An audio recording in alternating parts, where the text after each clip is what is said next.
साथ ही इस वीडियो को ज़्यादा से ज़्यादा लाइक करें, कमेंट करें, शेयर करें और चैनल को सब्सक्राइब करना ना भूलें।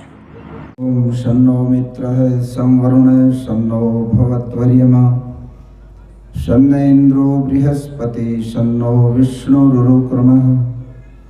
नमो ब्रह्मणे नमस्ते वायो त्वमेव प्रत्यक्षं ब्रह्मासि त्वमेव प्रत्यक्षं ब्रह्म वदिष्यामि ऋतं वदिष्यामि सत्यं वदिष्यामि।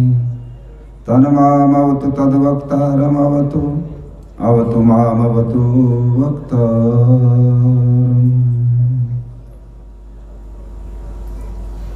मंच पर विराजमान आर्य जगत के तपोनिष्ठ सन्यासी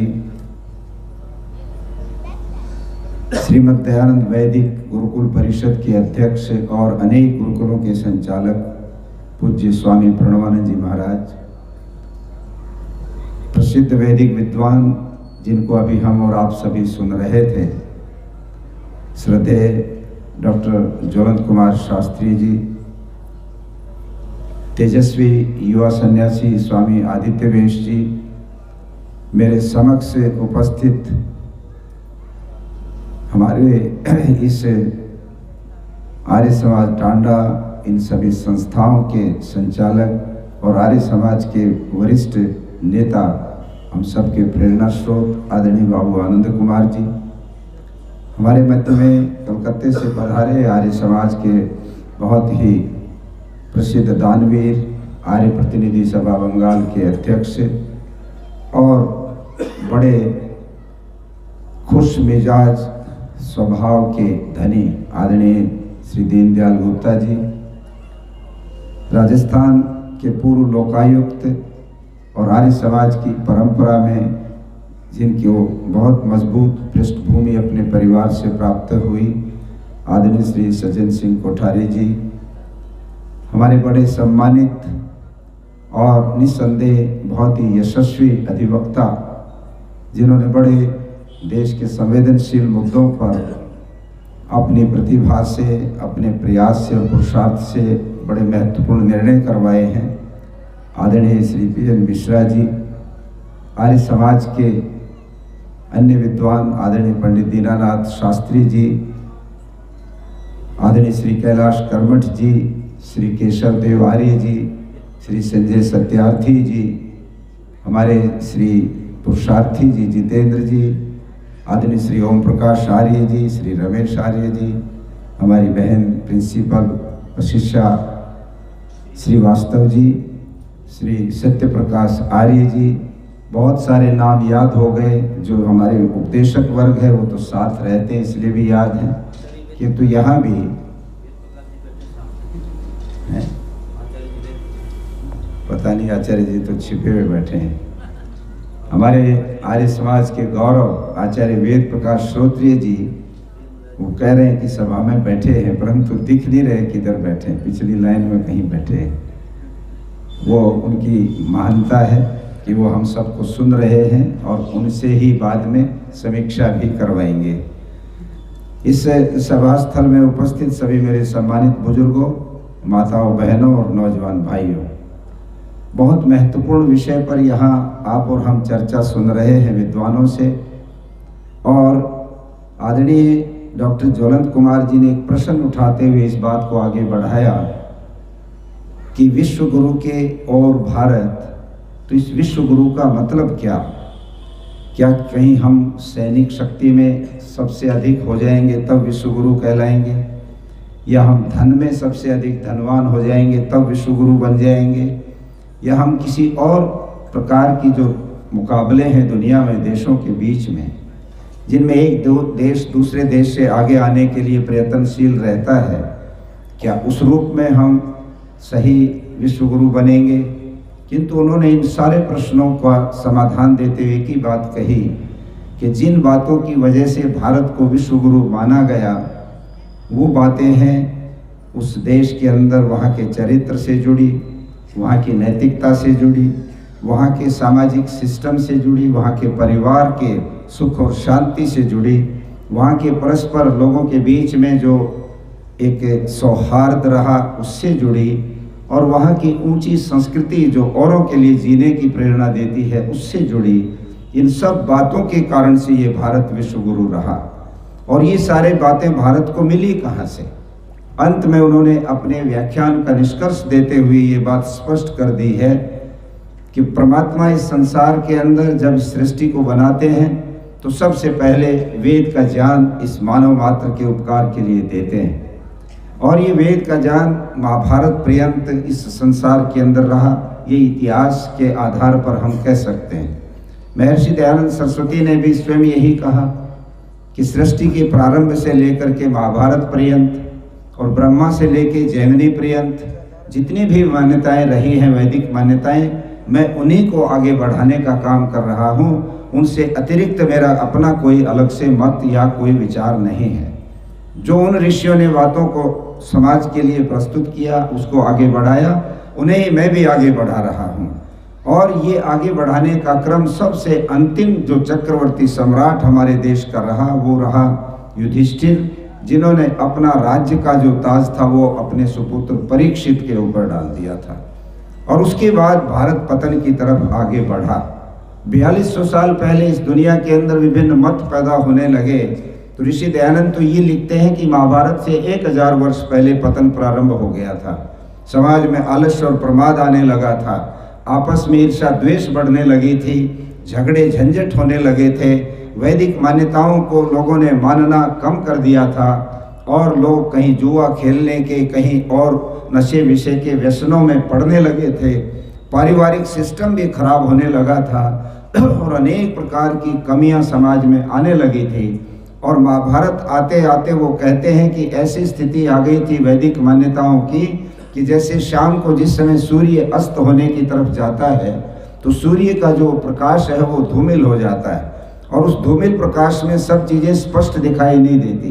तो कहते हैं वैदिक मान्यताओं का अवसान होते होते महाभारत जब हुआ उस समय उस वैदिक मान्यताओं का जो प्रकाश था वो इतना ही धूमिल हो गया था जितना शाम को सूर्य अस्त के समय हम लोगों को प्रतीत होता है। और उसके पश्चात वो जो पतन का जो क्रम था वो रुका नहीं। हमारे देश के ऊपर अनेक प्रकार के जो है आक्रांता आए, अनेक प्रकार की संस्कृतियों के आक्रमण हुए। हमारे देश के पुराने सारे साहित्य को जलाया गया। हमारे देश के अंदर ऐसे ऐसे यहाँ शासक आ गए जिन्होंने अनेक वैदिक मान्यताओं को तार तार कर दिया और भारत को एक प्रकार से अपने मुख्य धारा से दूर कर दिया। और वो चलते चलते आज हम और आप बैठ करके आर्य समाज के मंचों पर इस बात के बारे में चिंतन करते हैं कि भारत फिर से अपने उस विश्व गुरु के गौरव को कैसे प्राप्त करे। वेद का एक मंत्र है, वो मैं आपके सामने प्रस्तुत करते हुए निवेदन करना चाहता हूँ कि परमपिता परमात्मा ने भी मनुष्यों को एक निर्देश दिया है इस मंत्र के द्वारा कि जो लोग इस मंत्र के आधार पर 2 बातों को अपने जीवन के अंदर अपना लेते हैं, वो लोग जिस राष्ट्र में रहते हैं उस राष्ट्र का जो गौरव है, उस राष्ट्र का जो स्तर है, वो पूरी दुनिया के अंदर सबसे ऊंचा हो जाता है। अर्थात वो राष्ट्र पूरी दुनिया का गुरु बन जाता है।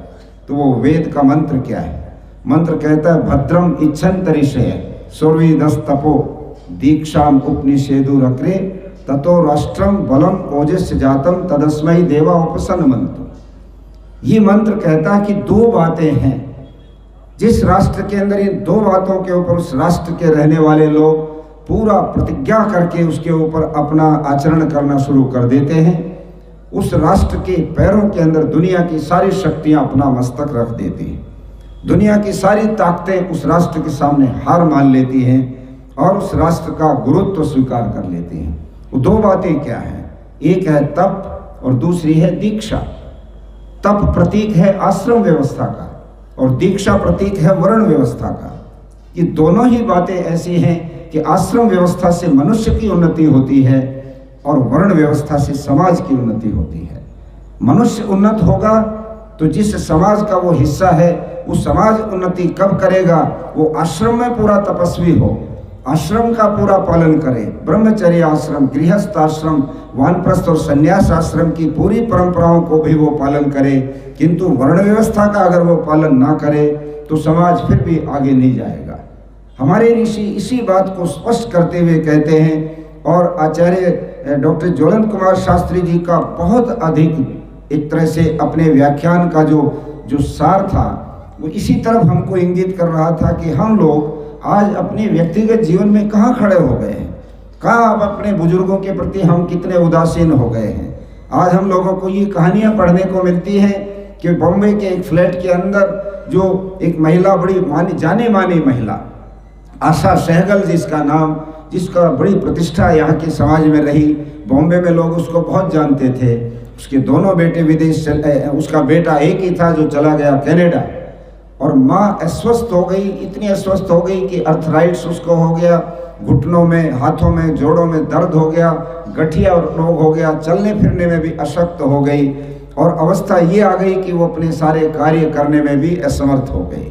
उसने फ़ोन करके अपने पुत्र को कहा कि बेटे मेरी स्थिति अब इतनी अच्छी नहीं है, मैं अकेली इस फ्लैट में नहीं रह सकती, फ्लैट बहुत बड़ा है और मैं अपने सारे काम नहीं कर पाती, मैं अपना भोजन भी नहीं बना पाती, नित्यक्रम करने में भी मुझे बड़ी कठिनाई होती है, तो आप या तो कोई व्यवस्था कीजिए अथवा मुझे वहीं पर ले चलो, मैं आप लोगों के साथ ही अंतिम समय बिताऊंगी। बेटा इतना बिजी था, उसने कहा माँ अब तो मैं बहुत बिजी हूँ, मेरे ऑफिस का समय है, मुझे मीटिंग में जाना है, मैं आपसे मीटिंग ख़त्म करने के बाद बात करूँगा। किंतु बेटा भूल गया, और भूलने के बाद लगभग 7 महीने के बाद उसको याद आया कि माँ का फ़ोन आया था और उन्होंने अपने बारे में बहुत कुछ बताया था, तो मैं तो भूल ही गया, तो लो आज उनसे बात कर लेता हूँ। उन्होंने टेलीफोन किया तो टेलीफोन का रिस्पॉन्स नहीं आया, टेलीफोन का कोई जवाब नहीं आया, और जवाब नहीं आया तो उसको थोड़ी चिंता हुई। उसने अपने एक मित्र को फ़ोन किया बॉम्बे में, उसने कहा मेरा फ्लैट नंबर इतना है, आप जा कर के एक बार वहाँ माताजी से मेरी बात कराओ, लगता है माँ नाराज़ हो गई है, क्योंकि समय ज़्यादा बीत गया, मैं भूल गया, बिजी हो गया, यहाँ काम बहुत ज़्यादा था मेरे ऊपर, इसलिए शायद हो सकता है माँ ने नाराज़गी के कारण से फ़ोन नहीं उठाया होगा, कभी स्विच ऑफ आ रहा है तो कभी नॉन रीचेबल आ रहा है। ये बात कही तो वो उनका मित्र गया और वहाँ पर उसने देखा किवाड़ बंद है, धक्के लगा रहे हैं तो कोई खोल नहीं रहा, कोई आवाज़ नहीं दे रहा। आसपास के फ्लैट वालों से भी पूछा कि यहाँ पर क्या स्थिति है, जो माता रहती थी बुढ़िया वो कहाँ है। उन्होंने कहा बहुत दिन से हमने भी उनको नहीं देखा, हम नहीं जानते क्या है। अंत में पुलिस बुलवाई गई और पुलिस ने आकर के दरवाज़ा जब खोला तो बिस्तर के ऊपर एक हड्डियों का ढांचा पड़ा हुआ था, जिसमें मांस और जिसमें ऊपर जो स्किन होती है, चमड़ी, वो नहीं थी। चींटियाँ उसके चारों तरफ घूम रही थी और टेलीफोन डेड पड़ा हुआ था क्योंकि वो चार्ज नहीं हुआ। ये बात मैं अपनी तरफ से नहीं सुना रहा हूँ, ये पंजाब केसरी के संपादकीय में विजय चोपड़ा ने लिखा, और उसने इस बात को लिखते हुए कहा कि देश में क्या स्थिति बन गई है आज, कहाँ चली गई वो पितृ यज्ञ था, माता पिता की सेवा और शुश्रूषा की जो बातें थी, आज कहाँ चले गए। हम इतने ज़्यादा पैसे के गुलाम बन गए हैं कि हम लोग कनाडा जाते हैं इसलिए कि वहाँ पैसा ज़्यादा कमाने को मिल जाता है, माता पिता की सेवा हो ना हो ये हमारी जिम्मेदारी नहीं है। तब भारत के सुप्रीम कोर्ट ने संज्ञान लिया इस बात का, और उन्होंने सीनियर सिटीजन्स के ऊपर एक रूलिंग दी सुप्रीम कोर्ट ने कि कोई भी अपने माता पिता की इस प्रकार से यदि जानबूझ करके उपेक्षा करेगा तो माता पिता यदि ये फैसला लेंगे कि मैं अपनी प्रॉपर्टी या अपना घर अपने बच्चों को किसी को भी नहीं दूंगा, तो माता पिता की बात मानी जाएगी, बच्चों का क्लेम नहीं माना जाएगा। मैं ये कहना चाहता हूँ कि जो बात वो कह रहे थे, आज हमारे समाज के अंदर स्थिति कहाँ जा करके खड़ी हो गई है। हम टेलीविज़न का पर्दा खोलते हैं, उसके ऊपर क्या देखने को मिलता है, सिवाय इसके कि काल्पनिक कहानियाँ, मनोर कहानियाँ पढ़ करके लोग फिल्मी कहानियाँ बना डालते हैं, और उसके अंदर अपहरण, उसके अंदर बलात्कार, उसके अंदर हिंसा, उसके अंदर डकैतियाँ, उसके अंदर चोरियाँ, उसके अंदर मर्डर, किडनैपिंग, अश्लीलता, नग्नता, खुले इतने बेहुदे उसमें दृश्य आते हैं कि एक अच्छा बढ़िया सभ्य परिवार बैठ करके उसको देख नहीं सकता है। हमारी सारी संस्कृति को पूरी तरह से तार तार करके रखा है। ये टेलीफोन मेरे पास है, मैं एक सन्यासी हूँ, मैं इसको जब खोलता हूँ तो अब तो ये स्थिति आ गई। अभी पिछले 1 महीने से मैं देख रहा हूँ रूटीन में जो व्हाट्सएप या जो इसके ऊपर फेसबुक के प्रोग्राम आते हैं, तो मैं केवल आर्य समाज की कोई गतिविधियाँ आती देखने के ढंग से मैं देख लेता हूँ कई बार, तो 1-2 बार ऊपर करते ही मैं देखता हूँ उसके ऊपर इतनी बेहूदी, इतनी वल्गर भाषा लिखी हुई आती है कि मैं तुरंत उसको या तो ऊपर करता हूँ या नीचे करता हूँ। उसको पढ़ने में भी मुझे संकोच होता है। मुझे लगता है कि कोई व्यक्ति अगर ये देख ले कि स्वामी जी क्या पढ़ रहे हैं, तो मैं क्या करूं, मैं अपनी आंखों को क्या बंद करके बैठ जाऊं? इसके ऊपर ये आ रहा। और पिछले दिनों भास्कर अखबार के लोगों ने सर्वे किया और उस सर्वे में ये पाया गया कि इस टेलीफोन के ऊपर जो चाइल्ड पोर्नोग्राफी परोसी जाती है उसको देखने वाले लोगों की जो संख्या, जो 14 साल से 34 साल की उम्र के नवयुवक हैं, उनकी संख्या 54% है।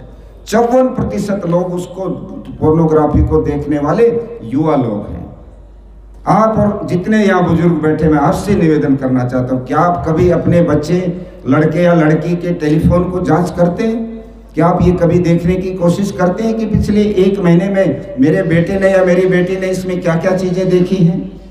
यदि आपको वो तरीका नहीं आता तो किसी एक्सपर्ट को बुलवा करके इसका जो सारा डाटा है, क्या क्या इसमें देखा जाता है, वो उसमें आ जाता है एकदम ऊपर कि ये चीज़ें देखी गई है टेलीफोन के मालिक के द्वारा। आपको मालूम पड़ेगा कि आपके बच्चे क्या देख रहे हैं और वो किधर जा रहे हैं, क्या बन रहे हैं। इसलिए कहते हैं कि जो आश्रम व्यवस्था है, इसका पालन जब तक नहीं होगा तब तक हम कल्पनाओं में रह जाएंगे। यहाँ से निकलने वाले जितने भी नौजवान निकलेंगे जो ब्रह्मचर्य आश्रम का पालन नहीं करते, जो आज की सारी विलासी जिंदगी जीने वाले बच्चे जो स्टूडेंट्स हैं, और उनमें से निकल करके जो बड़े बड़े अधिकारी या बड़े बड़े पदों पर जाएंगे, क्या बनेंगे वो? जो IAS और IPS बनते हैं, आप जानते हैं उनकी कीमत कितनी लगती है? जो शादी का उनका निमंत्रण आता है, 1.5 और 2-2 करोड़ रुपया वे लोग अपने बोली लगा करके मांगते हैं कि हमारी कीमत अब साधारण नहीं है, हम IAS हो चुके हैं, हम शादी में इतना रुपया लेंगे। बहुत आदर्श लोग होते हैं कुछ जो घोषणा करते हैं कि नहीं हम कोई पैसा नहीं लेंगे, उन पर हमको गर्व है। ऐसे भी कुछ संस्कारी नौजवान आते हैं, किंतु बाढ़ आई हुई है कि युवाओं का निर्माण नहीं हो रहा। और महर्षि दयानंद सरस्वती को ये श्रेय जाता है, मैं दावे से कहता हूँ। पूरी दुनिया के आप साहित्य को पढ़ लीजिए, पूरी दुनिया के मत संप्रदायों के साहित्य को पढ़ लीजिए, उनकी कार्यशैली को एक बार आप देख लीजिए। मनुष्य के निर्माण की योजना आपको कहीं नहीं मिलेगी। ऋषि दयानंद ने कितना दूरदृष्टि का कार्य किया कि संस्कार विधि में आज जो व्यक्ति, जो नवयुवक या नवयुवती आज जो अपने एक नए बच्चे के जन्म देने का मन बनाते हैं, संकल्प करते हैं, तो ऋषि दयानंद कहते हैं गर्भाधान संस्कार करो पहले। अभी बच्चा भी नहीं है, अभी कोई कार्य भी शुरू नहीं हुआ किसी प्रकार का, बच्चे के निर्माण की केवल मन में एक विचार आया है, उस समय ऋषि दयानंद कहते हैं गर्भाधान संस्कार करो। और सबसे बड़ा शायद गर्भाधान संस्कार विधि के अनुसार होता है, और उसमें सारा का सारा सावधानियां बताई जाती। फिर पुंसवन संस्कार होता है, जब बच्चे के अंगों का विकास होता है। 2.5 महीने का पेट में बच्चा हो जाता है तो उसका जो है अंगों का विकास होने लगता है, तो पुंसवन संस्कार करके पंडित आकर के समझाता है अब तुमको ये खाना है, ये इस तरह की दिनचर्या करनी है, ऐसे करना है। और फिर जब मन बन जाता है और बुद्धि काम करने लगती बच्चे की 6 महीने से 8 महीने के बीच में, तो फिर श्रीमंतोनयन संस्कार स्वामी दयानंद लिखते हैं। और स्वामी दयानंद की कमाल की बात, वैज्ञानिक बात मैं मानता हूं कि 16 संस्कारों में 11 संस्कार ऐसे हैं जो 8 साल की उम्र तक हो जाने चाहिए। 8 वर्ष की उम्र तक वेदारंभ संस्कार 8 वर्ष की उम्र में होता है। जब वो विद्यालय में भेजा जाता है, बच्चा गुरुकुल में भेजा जाता है, उस समय उसका वेदारंभ संस्कार, फिर 14-15 साल तक कोई संस्कार नहीं होता, फिर उसकी शिक्षा होती है। और जब शिक्षा पूरी हो गई तो दीक्षांत समारोह नहीं होता, उसका समावर्तन संस्कार होता है। और उस बच्चे को जो गुरुकुल का आचार्य है, वाइस चांसलर है, जो भी वहाँ पर मुख्य व्यक्ति होता है जो दीक्षा देता है, वो उस बच्चे को उपदेश करता है।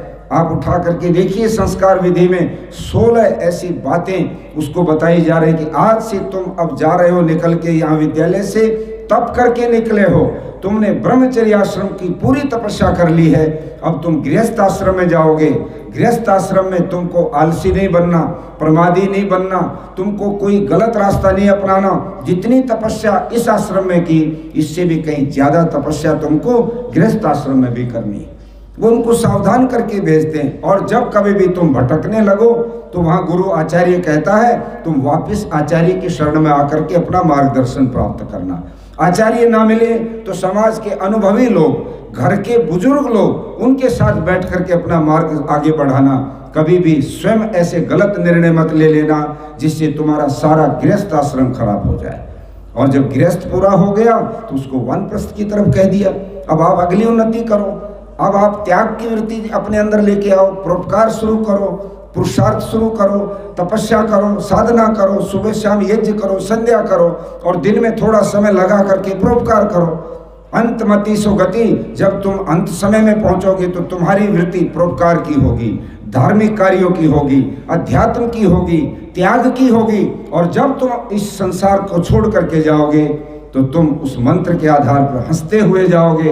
वेद कहता अथर्ववेद, स्वधो परिहित श्रद्धया परियूढ़ा दीक्षा गुप्ता यज्ञ प्रतिष्ठित लोको निधनम, कि जो व्यक्ति संसार से हंसते हुए आनंद के साथ जाना चाहता वो क्या करे, वो स्वधो परिहित परोपकारी बने, परोपकार को अपने जीवन के अंदर उतार ले, परोपकार के लिए अपना अन्न धन शक्ति लगाने का निर्णय करे, वो श्रद्धावान बने, वो अंधविश्वासी नहीं, वो अंध परंपराओं को ढोने वाला नहीं, श्रद्धालु बने। श्रद्धालु कौन होता है? जो सत्य को जानता है, जो ये जानता है कि ईश्वर की उपासना ये सही है या नहीं। यदि सही नहीं है तो उसमें अपना व्यर्थ समय न गवाए, वो श्रद्धालु है। कोई व्यक्ति कहे मेरी तो श्रद्धा है, मैं तो ये कर रहा हूं, भाई इस बात की श्रद्धा का मतलब क्या हुआ? जहां सत्य नहीं है उसको तुम क्या धारण करोगे?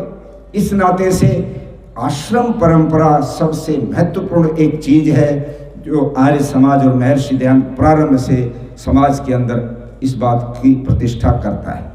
और जिस राष्ट्र में आश्रम परंपरा को लोग अच्छी तरह से समझ करके उसको अपना लेते हैं तो एक हिस्सा विश्व गुरु बनने का उनका बन गया। दूसरा है वर्ण व्यवस्था, दीक्षा। शिक्षा की दीक्षा होती है, दीक्षांत नहीं होता। और दीक्षा क्या है?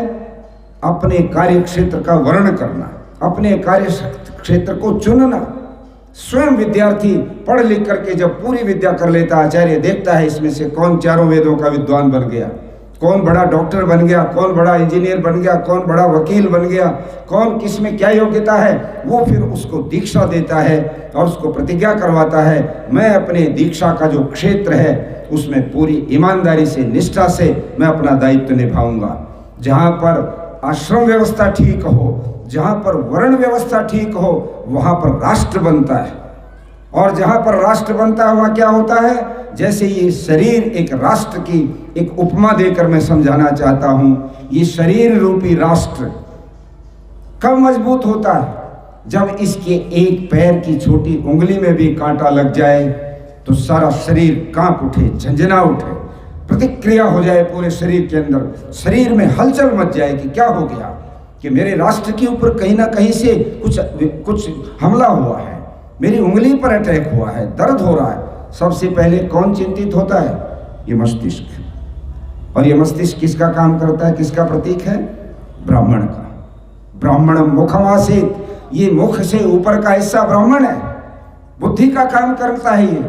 इसको सबसे पहले ये परेशानी होती है कि इस शरीर रूपी राष्ट्र के ऊपर कहीं विपत्ति आई है तो फौरन क्षत्रियों को कहता है भागो और वहां पर देखो कौन हमारे राष्ट्र पर इस प्रकार से आक्रमण कर रहा है। ये हाथ दौड़ते हैं और दौड़ करके उस कांटे को निकालने की कोशिश करते हैं, किंतु इनकी कुशलता कहीं ना कहीं थोड़ी बहुत कम रह गई। कांटा नहीं निकाल पाए तो सूचना दे दी कि कांटा तो नहीं निकल रहा हमसे, हम क्या करें? तो स्वयं ये देवता आगे बढ़ता है, पैर के नज़दीक जाकर आंखों से देखता है और उसमें कुरेद करके उसको तैयार करता है कि ये कांटा जब तक नहीं निकलेगा इस राष्ट्र को, इस शरीर को चैन नहीं मिलेगा।